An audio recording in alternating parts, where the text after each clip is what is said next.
Good morning, Beacon. Thank you for joining us on this beautiful morning. I'm the Reverend Emily Bogus. Welcome to worship.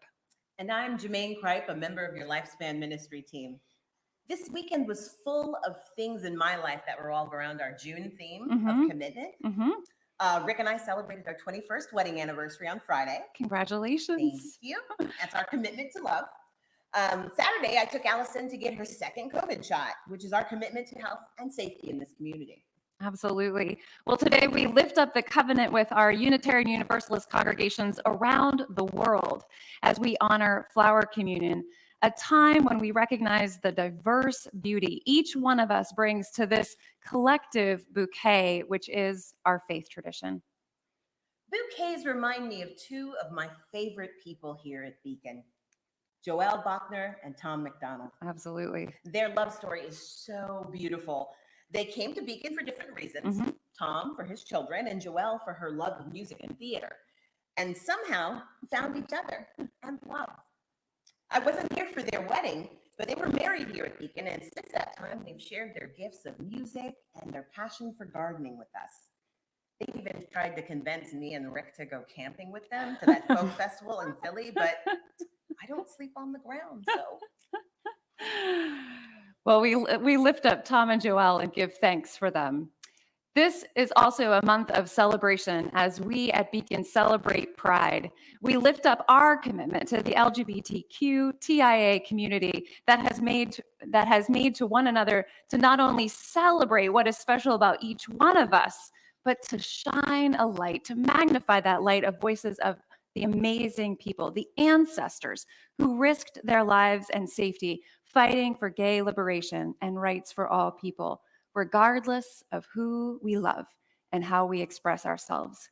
So a very special thanks this morning goes out to the inimitable Marsha P. Johnson and Sylvia Rivera, two trans women of color who refused to stand down to bullying from the police. Amen. We give thanks for them.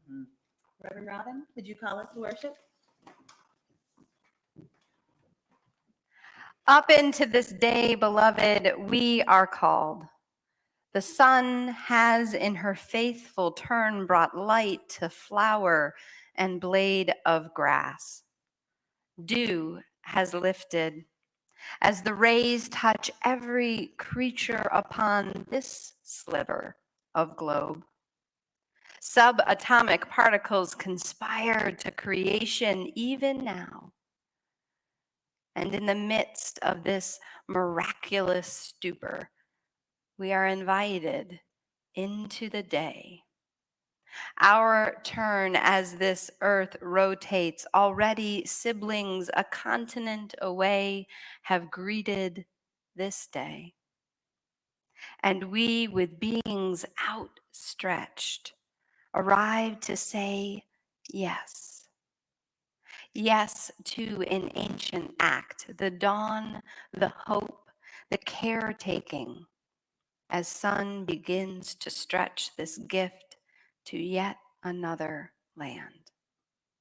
So let us honor the wonder of life. So let us together worship.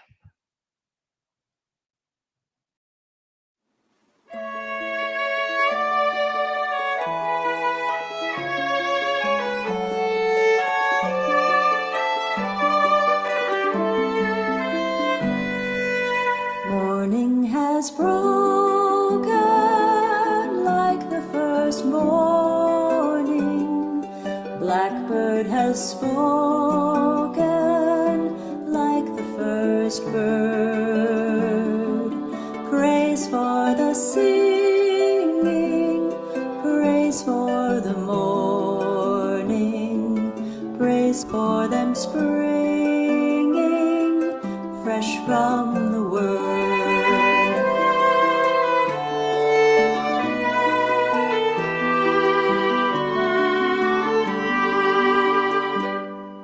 Sweet the rain's new fall, sunlit from heaven, like the first dew fall on the first grass. Praise for the sweetness of the wet garden, sprung in completeness where God's feet pass.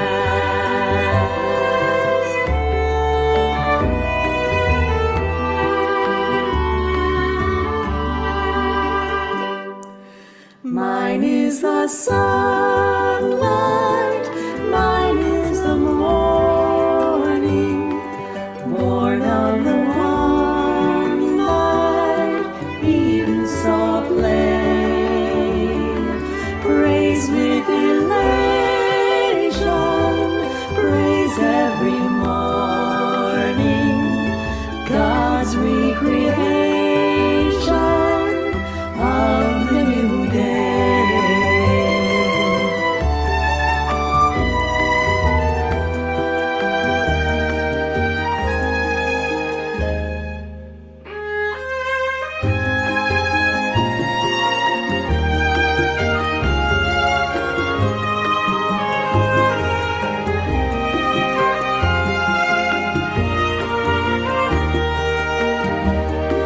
Praise for the singing, praise for the morning, praise for them springing fresh from the word.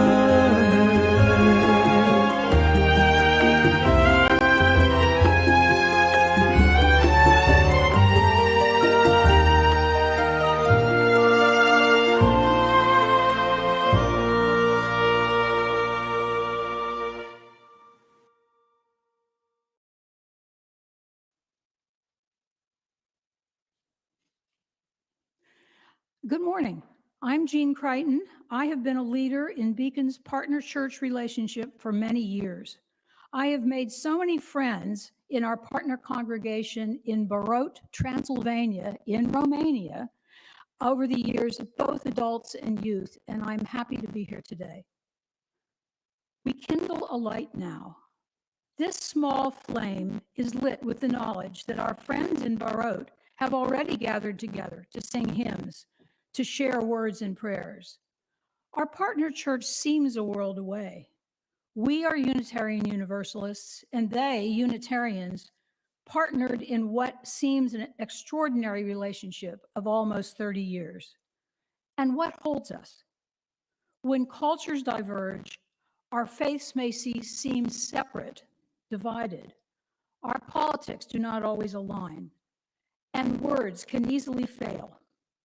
Yet there is a spark, a recognition, which reminds us of the courage to question, the commitment to love, and we, so seemingly different, maybe, begin again anew together. So may it be this day, with this flame, with each other.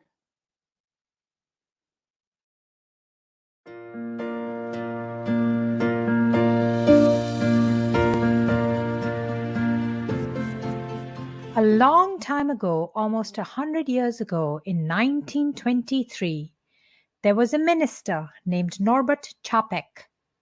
He worked at a congregation in Prague in the country of Czechoslovakia. He started to notice a trend that disturbed him. Sunday after Sunday, the people would gather for worship, but as soon as it was over, they would leave. The building they gathered in was plain and not very bright. No one took the time to connect with one another, to say hello, or to build relationships. Čapek decided to find a ritual to demonstrate his concern and to change this. The next Sunday, he asked all the people in the congregation to bring a flower or a budding branch or even a twig. Each person was to bring one. What kind? They asked. What color? What size? You choose, he said. Each of you choose what you like.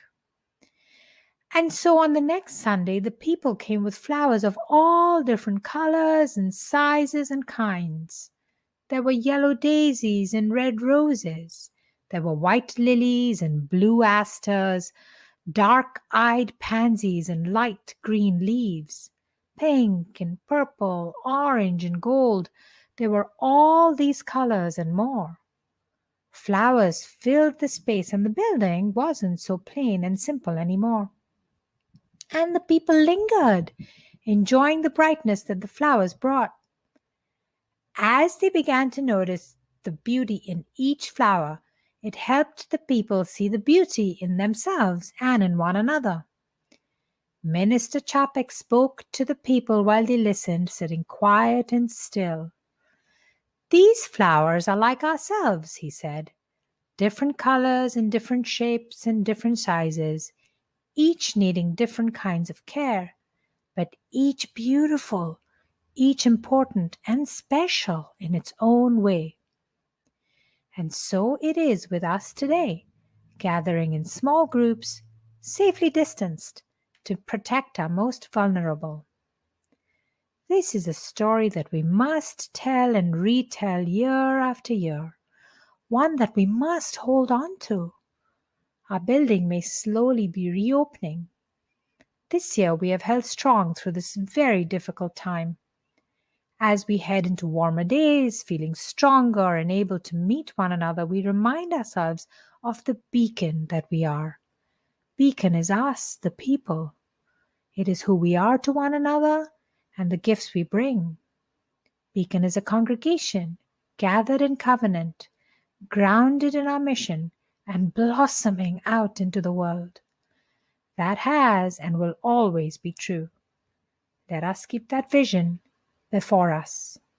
Here ends our story for all ages.